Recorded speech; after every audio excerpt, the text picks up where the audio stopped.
हरीश की एक पत्नी थी जो बहुत बोलती थी और वो उसके ज्यादा बोलने से बहुत परेशान था। हरीश को पता चला कि जंगल में एक महात्मा आए हुए हैं। वह अपनी पत्नी को उनके पास लेकर जाता है और कहता है कि मुनिवर, कृपा करके आप इसे समझाइए, ये बहुत बोलती है।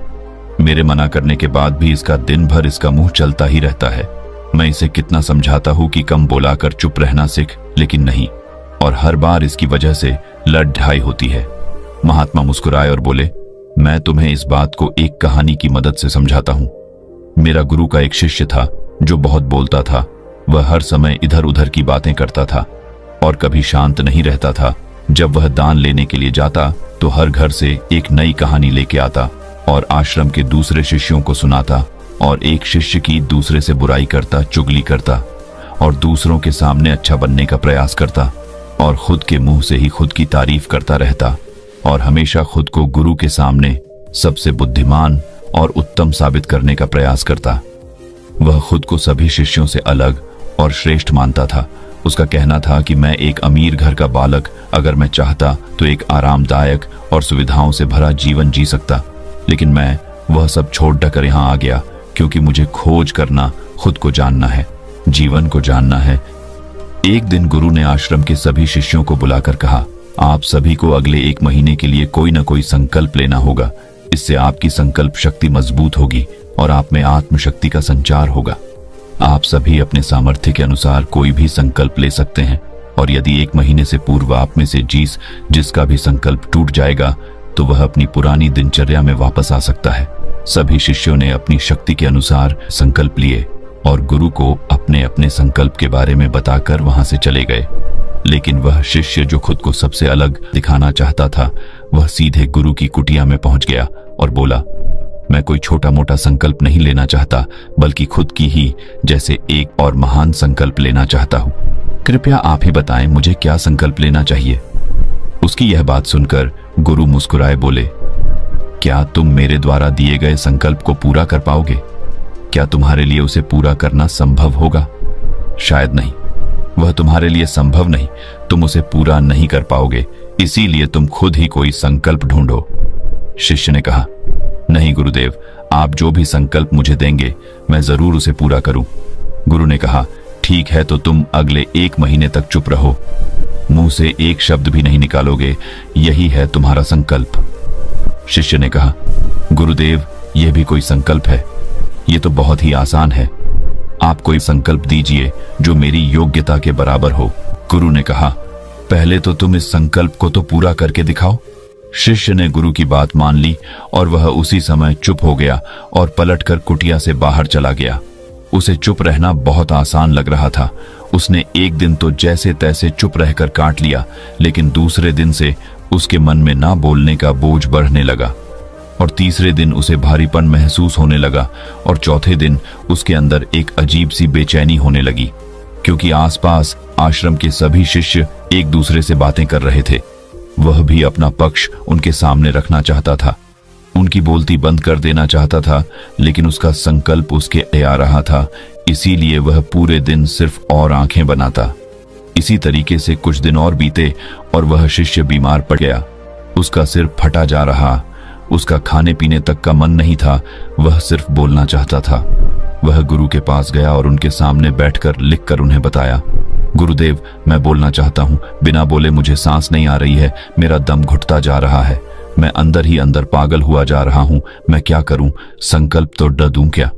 ये पढ़कर गुरु मुस्कुराए और बोले, मैं संकल्प ढाने के लिए नहीं होते, लेकिन जो अपने संकल्प को पूरा कर लेता है वह अपनी आंतरिक शक्ति को बढ़ाता है, और जो अपनी आंतरिक शक्ति को बढ़ा लेता है वो समाज और जागृति की राह पर आगे बढ़ जाता है। संकल्प का लेना भी तुम्हारे हाथ में था और इसे तोड़ना भी तुम्हारे हाथ में है। तुम्हारे बहुत से भाई अपने संकल्प को तोड़कर अपनी पुरानी दिनचर्या पर वापस आ चुके हैं। अगर तुमसे नहीं हो पा रहा तो तुम भी संकल्प तोड़कर अपनी पुरानी दिनचर्या पर वापस जा सकते हो।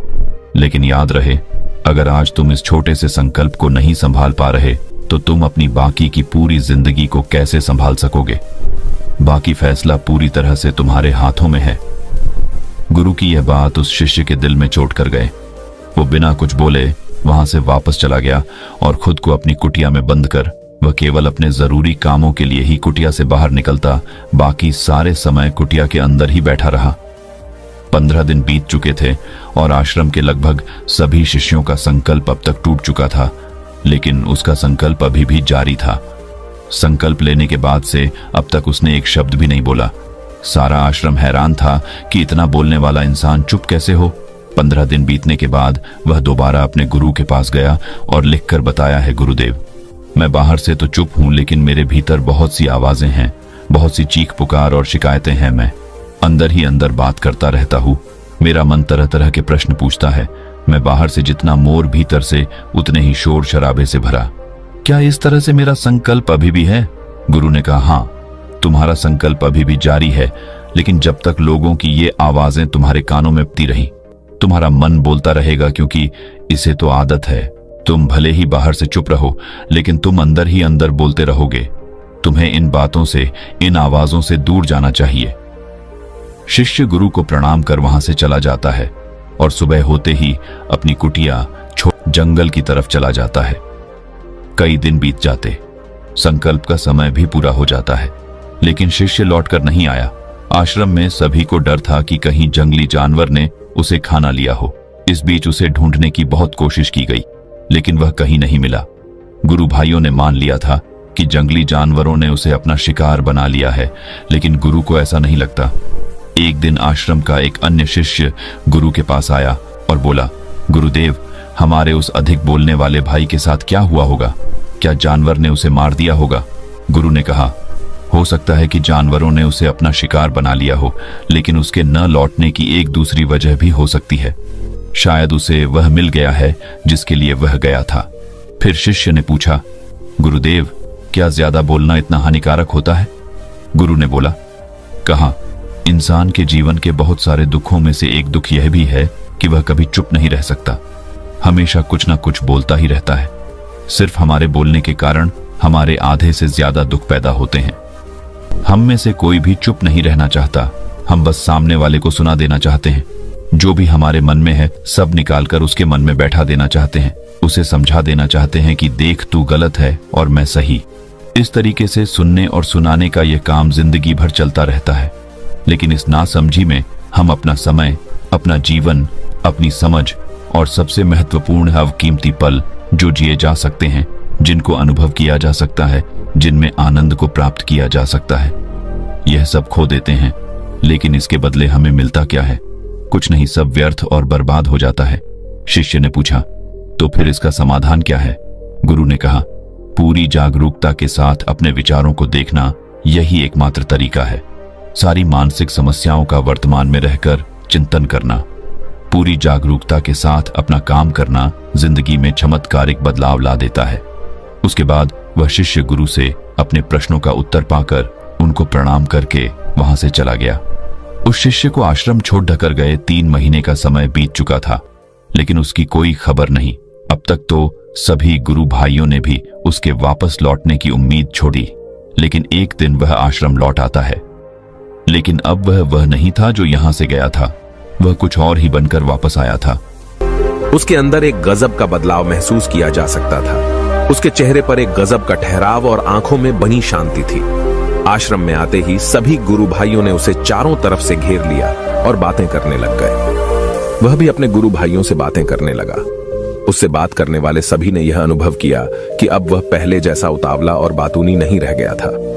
उसके मुंह से एक एक शब्द बहुत ही सुलझे हुए और मधुरता के साथ निकल रहे थे। थोड़ी देर तक गुरु भाइयों से बात करने के बाद वह सीधा गुरु की तरफ चला गया। उसने गुरु के चरण छुए और कहा, गुरुदेव, क्या मैं अब भी मौन हूं? क्या अब भी मेरा संकल्प जारी है? गुरु ने कुछ देर तक शिष्य की आंखों में बड़े ध्यान से देखा और कहा, हां, तुम अब भी मौन हो। तुम्हारे मुंह से एक भी शब्द निकल नहीं रहा और तुम्हारा संकल्प अभी भी जारी है। शिष्य ने कहा, गुरुदेव, जब मैं आश्रम से गया तो मैं मुंह से तो चुप था, लेकिन मेरे अंदर बहुत सी आवाजें थी। मन में बहुत से प्रश्न थे और वह बंद नहीं हो रहे थे, तो मैं जंगल में चला गया, इस उम्मीद से कि वहां मुझे शांति मिलेगी और मेरे मन की बकबक कम हो जाएगी। लेकिन मैं जितना एकांत में जाता गया, मेरे अंदर की आवाज उतनी ही तेज होती गई। मेरे भीतर की पुरानी से पुरानी आवाज मुझे सुनाई देने लगी। तब जाकर मैंने महसूस किया कि मैं कितना गलत कर रहा था। जब मैं अपने परिवार वालों, दोस्तों को और गुरु भाइयों को बुरा भला कहता था तो उस समय मुझे लगता था कि मैं सही कह रहा हूं। जब मैं गुरु भाइयों की एक दूसरे से चुगली करता था और उनका मजाक बनाता, तब भी मुझे यही लगता था कि मैं उनसे बेहतर हूं और मैं सही कर रहा हूं। लेकिन उस दिन मैंने पहली बार महसूस किया कि मैं कितना गलत बोलता था। काफी दिनों तक ये आवाजें, ये शिकायतें मेरे अंदर चलती रही, लेकिन धीरे धीरे करके एक दिन ये सारी आवाजें मेरे अंदर से समाप्त हो गई। अब मैं भीतर से भी मौन हो गया। उस घने जंगल में बाहर से कोई बोलने वाला था नहीं और भीतर कोई आवाज बची ही नहीं थी, और मैं उस दिन पहली बार मौन का सही अर्थ समझा। मेरे चारों तरफ बहुत शांति थी। हालांकि अभी भी कुछ आवाजें आ रही थीं जो पहले भी आती थीं, लेकिन मैं उन्हें सुन नहीं पाता था। पर अब वह सभी आवाजें मुझे स्पष्ट रूप से सुनाई दे रही थीं। हवा के चलने की आवाज, चिड़ियों के चहकने की आवाज और पानी के बहने की आवाज। ये सभी आवाजें मैंने पहली बार पूरे होशपूर्वक सुनी। अपने चारों तरफ इतनी शांति मैंने पहले कभी महसूस नहीं की थी। तो इस शांति को भंग करने के लिए मैंने पहली बार अपने मुंह से कोई शब्द निकाला। मैं चिल्लाया, हे ईश्वर, ये कैसी शांति है? सभी कुछ इतना शांत क्यों है? ऐसा क्या हो गया? लेकिन मेरे चिल्लाने के बाद भी शांति भंग नहीं हुई। सब कुछ पहले जितना ही शांत था, बाहर भी और भीतर भी। हे गुरुदेव, मैंने अपने गुरु भाइयों से बात की, मैंने आपसे बात की। मैं बोल रहा हूं, मैं चल रहा हूं, मैं सब कुछ देख रहा हूं, लेकिन मैं अपने भीतर एकदम एकांत में हूं, मौन में हूं। भीड़ में होता हूं तब भी भीतर से अकेला एकांत में होता हूं। जब मैं खुद में भी शोर करना चाहता हूं तब भी एकांत में ही होता हूं। अब सब दिखाई पड़ने लगा है, सब सुनाई पड़ने लगा है। गुरु ने कहा, जब तक हम बाहर की तरफ बोलते रहेंगे भीतर अशांति ही रहेगी, लेकिन जिस दिन हम भीतर की तरफ मुड़ जाएंगे तब हमारे मुंह से कुछ भी निकलेगा, हम शांत ही रहेंगे। दुनिया में जितनी भी बुराइयां हैं ज्यादातर हमारे बोलने से ही उत्पन्न होती है, क्योंकि हम चुप रहना नहीं चाहते। हम जितनी जरूरत है उससे कहीं ज्यादा बोलते हैं। हम सामने वाले को सुनना नहीं चाहते, बल्कि उसकी बोलती बंद कर देना चाहते हैं। उसे समझा देना चाहते हैं कि मैं कौन हूं, मैं क्या कर सकता हूं, और यही हमारी जिंदगी का मकसद बनकर रह जाता है। हमारी सारी ऊर्जा व्यर्थ के बोलने में बर्बाद होती रहती है। ऐसे ही समाज में लोगों का जीवन दुखों से भर जाता है, जो हमेशा एक दूसरे को सुनाने में लगे रहते हैं। कभी एक दूसरे को सुनना नहीं चाहते, समझना नहीं चाहते, और चुप रहना तो उन्होंने कभी सीखा ही नहीं, क्योंकि चुप रहना उन्हें छोटा महसूस करवाता है। दुनिया की सभी लड़ाइयों का कारण हमारा बोलना ही है। इसलिए हमें सिर्फ उतना ही बोलना चाहिए जितना जरूरी हो, क्योंकि व्यर्थ का बोलना ऊर्जा को नष्ट करना है, और यह बोलना ही हमें कभी अपने भीतर की ओर लौटने नहीं देता, क्योंकि यह हमें बाहर की ओर खींचकर रखता है, और बाहर है ही क्या इस संसार के अलावा। लेकिन अगर अपने भीतर के संसार की ओर मोड़ना है तो इस मुंह को बंद ही रखना चाहिए। इसीलिए जितने भी बुद्ध हुए, आत्मज्ञानी हुए, वह सभी एकांत की ओर भागे, ताकि उन्हें ज्यादा न बोलना पड़े, ज्यादा सुनना न पड़े। वह एकांत में रहे और शांत रहे, इसीलिए आसानी से भीतर की यात्रा कर पाए। लेकिन अगर कोई चाहे तो इस संसार में रहकर भी एकांत में रह सकता है, शांत रह सकता है, लेकिन इसके लिए उन्हें अपनी ऊर्जा बचानी होगी, जिसे वह अब तक अपने व्यर्थ के शब्दों में बर्बाद कर रहे थे। दोस्तों, इस कहानी की सीख यही है कि व्यर्थ का बोलना ऊर्जा को नष्ट करना है। ज्यादा और व्यर्थ बोलना ही हमें अपने भीतर की ओर लौटने नहीं देता, क्योंकि यह हमें बाहर की ओर झुकाए रखता है, और जिन्हें भीतर की यात्रा करनी है उन्हें अपने मुंह को बंद ही रखना चाहिए।